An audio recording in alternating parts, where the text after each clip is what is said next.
নমস্কার। আজকে আমার গল্পটি একটু আমি অন্যভাবে সাজাচ্ছি। আজকের গল্পের নাম ছোট রাজপুত্র। ছোটবেলা আমরা সবাই অল্প বিস্তর মা ঠাকুমার কাছে বিভিন্ন রকম গল্প শুনেছি। তখন তো আর মোবাইলের যুগ ছিল না। মা ঠাকুমার মুখে গল্প শুনতে শুনতে আমরা কল্পনার জগতে চলে যেতাম। আজকে সেই রকমই একটা গল্প সাজাতে বসলাম।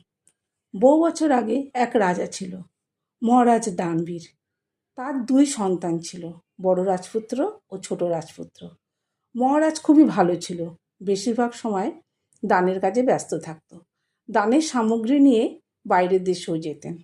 একবার রাজা ভাবলেন, এবার আমি দুই রাজপুত্রকে নিয়ে বের হব দান করতে। পরের দিন সকালবেলা নৌকো বোঝাই সামগ্রী নিয়ে দানের উদ্দেশ্যে রওনা হলেন। তাদের নৌকো বয়ে চলছে নদীর বুকে। কাছেই পাওয়া গেল একটি বড় ঘাট।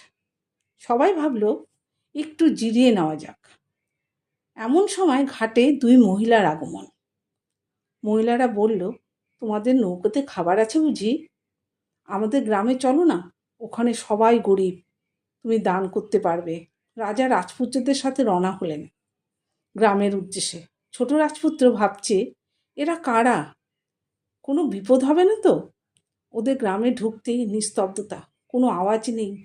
কেমন যেন একটি গা ছমছম করছিল। ভাবতেই দুই মহিলা খিলখিল করে হেসে উঠল। রাজাও তার পুত্ররা বুঝতে পারল তারা ভূতের রাজ্যে চলে এসেছে। নৌকাতে যারা ছিল তারা দুইজন পেতনি। তারা বলতে লাগলো, দে, আমাদের মাছ দে, মাংস দে, তাড়াতাড়ি দে, আমাদের খুব খিদে পেয়েছে, আমাদের খুব খিদে পেয়েছে, আমরা খাবার খুঁজেই ছিলাম, না দিলে কিন্তু তোদের খাবো। আর এই বলে ওরা হা হা করে হাসতে লাগলো। ছোট রাজপুত্র কিছু একটা ভেবে বাবা ও দাদাকে নিয়ে নৌকোর দিকে ছুটতে লাগলো। ওদের পিছন পিছন ভূতেরাও যেতে লাগলো। কিছু যেতে দেখা গেল গাছে দুজন ভূত পা লম্বা করে বসে ওদের পথ আটকে আছে। মহা সমস্যা, কি হবে? ভাবতেই ছোট রাজপুত্র বলল, মাঝি ভাই, সব মাছ নিয়ে এসো। তারপর ওরা ভূতেদের উদ্দেশ্যে মাছ ছুঁড়ে ছুঁড়ে দিতে লাগলো আর নৌকোর দিকে এগোতে লাগলো। এভাবে তারা মাছ ছুঁড়তে ছুঁড়তে মাঝি ভাইও নৌকো চালাতে লাগলো। মাঝি ভাই নৌকো মাঝ নদীতে নিয়ে গেল। পেছন ফিরে তাকাতেই দেখা গেল আরো অনেক ছোট বড় পেতনিদের আগমন। তারাও বলতে লাগলো, আমাদের দে, আমাদের দে। কিন্তু ওদের কাছে আর কোনো মাছ ছিল না। ভয়ে গলা শুকিয়ে যাচ্ছিল।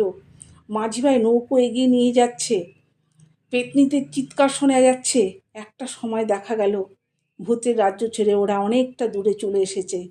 সবাই বলে উঠল, আজ আমরা আমাদের ছোট রাজপুত্রের জন্য বেঁচে গেলাম। সবাই ছোট রাজপুত্রের জয় জয়কার করতে লাগলো। এখানেই শেষ করছি আমার গল্প। ভালো লাগবেন ও ভালো থাকবেন।